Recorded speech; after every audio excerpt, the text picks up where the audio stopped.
น้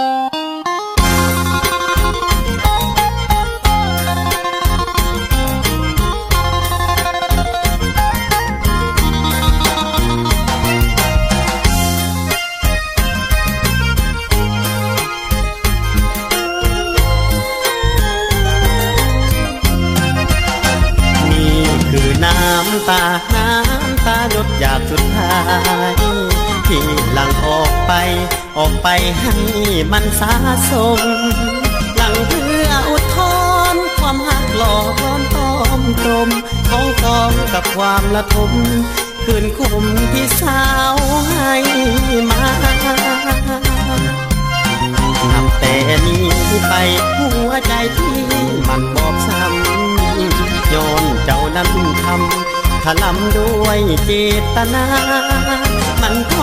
รมานเสียวสานเสียจนสิ้นสาหมดแล้วน้ำตาผู้สายอย่างอายครั้งหนึ่งครั้งสองที่ได้ทดลองเจ็บปวดครั้งสามแล้วลวดลายงวดที่สาวทำลายครั้งสี่ครั้งห้า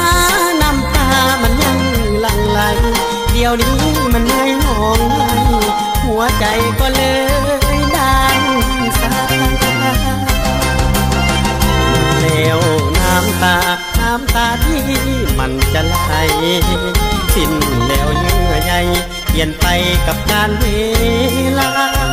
อุทิศความซ้ำถ้าเปรียบอุทิศศึกษาก็คงได้ปริญญาของความเจ็บซ้ำ